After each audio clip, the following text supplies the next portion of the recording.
All right, this is video technically number 3, but I'll call it number 2 because I'll stitch the other 2 together.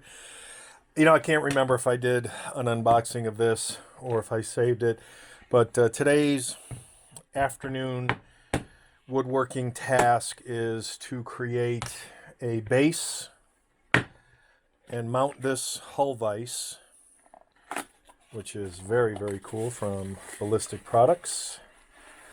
And the reason I'm going to mount this is because you can clamp it to a vise, but I'm going to do something a little more elegant so that I can then roll crimp. So the idea behind what I'm going to do is probably something like that. Whoops, there goes the camera. Always in the way. 2 holes, and I'll do, where do I have some mounting, my mounting hardware for the bench, for the T-track that's underneath here, and that would lock it in so that when I do use this, it's not, I'm not having to hold it down with one hand and do the drill or the whatever, because that's the focus of this particular device, is to keep this from turning around. And very simplistic. I know a couple different vendors make them, some without this back piece, some with just these 2 pieces mounted, whatever. Everybody's got a little bit different design, but at the end of the day, it does the same thing.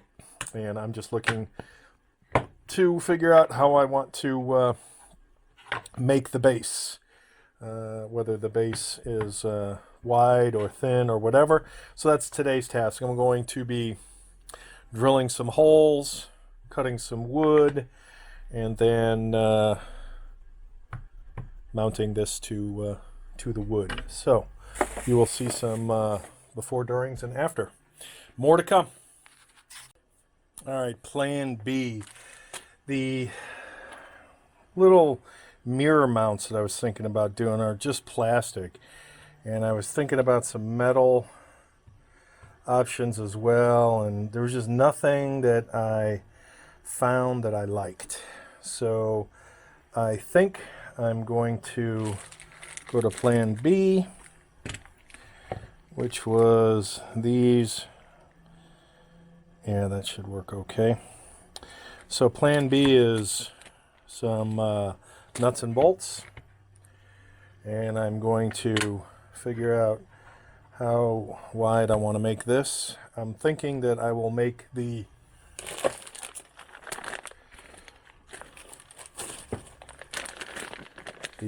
whatever these things are called. So I have 2 styles. I have this style and I have this style at the moment. So I'm thinking either one of those is okay. I'm thinking if I put it right here, that's just too close. Same thing right here. Maybe if I make it so that it clamps on and it's like this, that could work.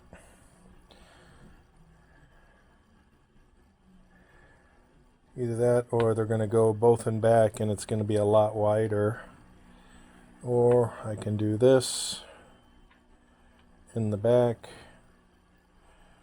and in the back.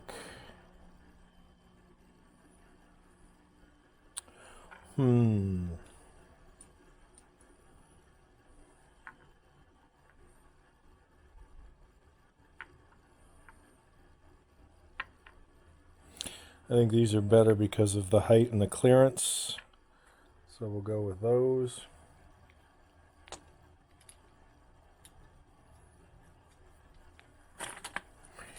And I will drill some holes into, I think this is aluminum. It's pretty lightweight, so hopefully it's easy to cut into.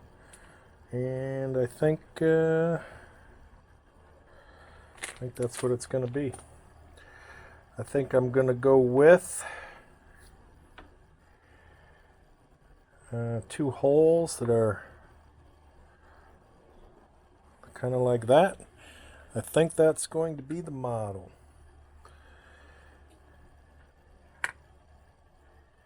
Yeah. That's going to be the model. All right. Cutting time. Back for more later. All right. So we're going to go with the exact width of the vise. And that should be a nice clean cut, hopefully. Back in a bit.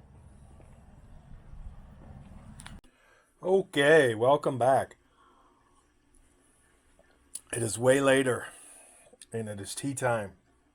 This took a toll.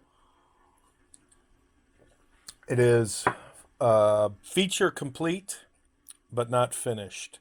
And the remaining thing I have to do for the large bore, being 12 gauge for me, Ballistic Products hull vise, is to finish the wood. Finish as in apply a coat of sealant.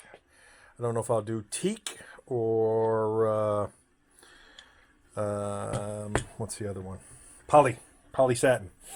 All right, so what I decided to do was, as I said earlier, cut the piece of oak. How thick is this oak? 3/4 inch? Yeah, 3/4 inch.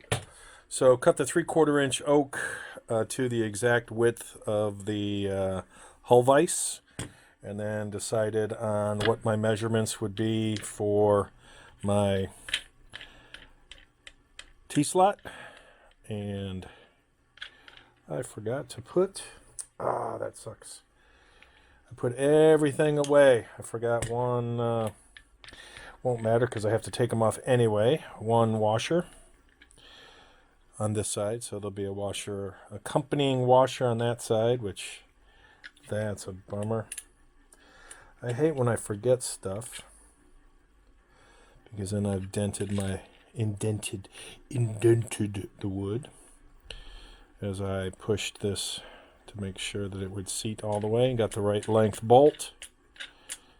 But that's okay, because that's what this stuff does. Trial and error, homemade garage janky jank. So I won't show it in the T-track right now. I'll do the T-track demonstration when the wood is finished, which will probably be in a day or two. But obviously this would lock into my T-track so that this wouldn't move around. I would then pop my hulls in, do the drill with the roll crimp, and booyah, one-handed operation. So essentially, well, I'd still probably use two. Drill, pop it out, and again, the nice thing about the T-track, T-slot lock is there won't be any movement whatsoever, and you don't have to use a second hand to hold anything down. So originally, my first thought was I was going to make a wider piece of wood and then use like mirror mounts, thinking I could get some in metal, steel, some type of stronger material than plastic. But mirror mounts are made in plastic because they don't want to damage the mirror. So then I decided on plan B, and I would just drill this. I decided on 3 for stability instead of just 2. I was going to do 1 on each end, and then I decided to do a little triangle action and countersunk and put washers and everything. So we are good. The only thing left to do is finish it with a coating, and then I will demonstrate it in the T-slot for the final video. But that came out good.